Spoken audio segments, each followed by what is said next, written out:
this? Tearing apart. Hello everyone and welcome back to my channel. Today we're going to be making a Puerto Rican dish called papa rellena or relleno de papa. And I've got a little help from this book here that my mother gave me quite some time ago. It's got a lot of authentic Puerto Rican recipes, so that is what we're going to go by today. Anyways, let's go ahead and get started. We'll just begin by prepping everything. I'm just going to prep some garlic because I know we're going to need it. Not exactly sure how many I'm going to end up using, but I know we're going to need it. And I got this really cool thing that will help you chop it up, so I'm going to take advantage and just use it too. Oh, cool. Garlic is done. Next we're going to prep some olives. Honestly, you could probably use this too. Perfect. Technology, isn't it wonderful? Next we're going to chop up some of these capers. So capers are very well known in Italian cuisine. At least that's where I've mainly used it. I honestly didn't even know we used it here. Woo! Salty. What else do we need to prep? Just going to chop up some bacon. I think I'm going to do about this much bacon. I'm just going to cut these up like this.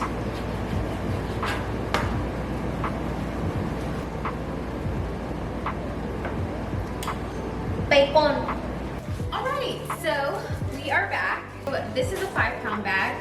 The recipe calls for 2 pounds of potatoes, and I think I'm going to do about 2 pounds of potatoes. I'm going to do 6 potatoes. All I'm going to do is peel them. Alright guys, so now that we have peeled them, we're just going to kind of dice these up, but not too small. Kind of want them to look like this.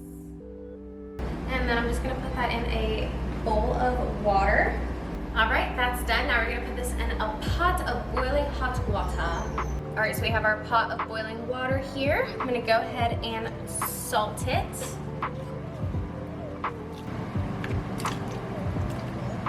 Alright guys, so let's move on to our ground beef. I'm going to start off with some bacon.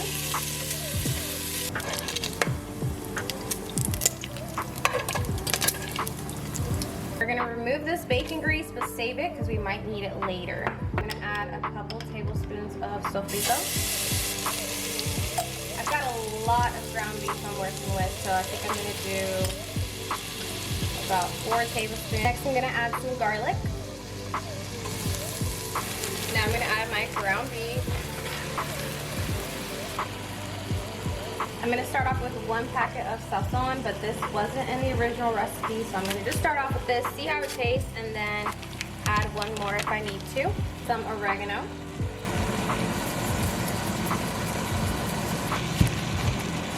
A splash of vinegar. Alright, I'm going to add 1 more. Now we're going to add our capers and stuffed olives that we chopped up. A little bit of salt. I'm gonna add the bacon back in. Alright, I almost forgot. Before we cover this up, I'm just gonna add about, let's do 2 tablespoons to start off with of tomato paste. Give that a nice mix. Look at that beautiful red color. No, it's amazing. Alright, let's lower this heat, cover it up, and let it continue to cook. Our potatoes are ready. We're just going to go ahead and get some of that water out.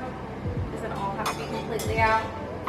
Now we're going to add 4 tablespoons of butter. 1, 2, 3. Let's do half of that. You're going to want to slowly incorporate the cornstarch. I really don't like it with too much cornstarch. I feel like it makes it a little bit like gummy. So we're gonna just add a little bit at a time and just see how it looks. We're gonna crack 1 egg. We're gonna add a pinch of salt. Over here, guys, I have turned off the heat. I took off the lid. I just wanted to like kind of dry up a little bit. It tastes so yummy. Like honestly, so good. I think the adding of the bacon was perfect. All right, guys, the moment we have been waiting for and the moment I have been dreading. I'm so scared it's gonna fall apart. It's not gonna work out, but we will see. Okay, we've got a system here. We've got mashed potatoes, the filling, and where it's gonna go after. So nervous. So I'm gonna put a little bit of this here and we're gonna start.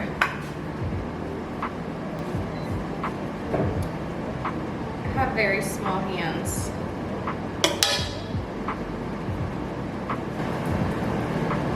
All right, this is my first time, so you know, practice makes perfect. I think this looks pretty good. Here you go. Put this over here. And we're just gonna continue this process until we have run out of space, basically. So now we're gonna get our frying oil ready. We're gonna try to aim for 375. Getting real close, just hit 371, 374, we have made it.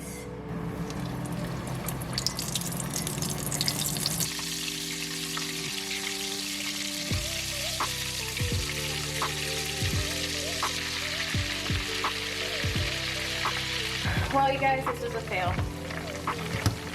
Look at this. Tearing apart. Complete fail. It's just literally coming off. Oh my God! We're not gonna give up though. We're gonna try this again. I think I need some more cornstarch. Just gonna take it out. It's terrible. Alright guys, so we've got more to work with here. So these three are the original three that I made.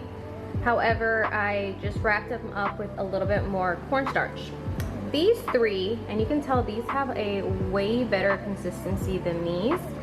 But these three right here, I added more cornstarch to the potato mix and I put cornstarch around it as well. Now I'm gonna stick this in the freezer for a few minutes while I clean my oil, and then we will give this another try. Take two. Struggle is real. All right, guys. Never give up on your dreams.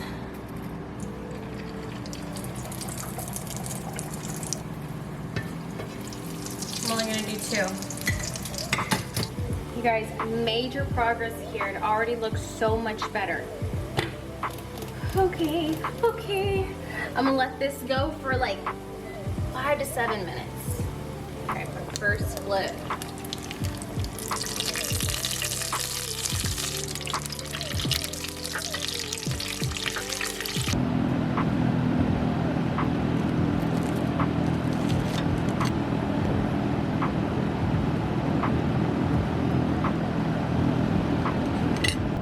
Y'all, I am so tired. I have been working at this for a hot minute, but we got something here. We got something good here. A lot of hard work, but it was worth it. It's so yummy. I topped it off with some parsley and some salt. So good. Thank you guys for kicking it with me. Do I still think this was a good? No. I think it was a good attempt, but I don't think I did amazing. I give this a, I mean, it tastes really good, but I give this a 6 out of 10 on execution. But yeah, thank you guys so much for watching, and I will see you guys next time.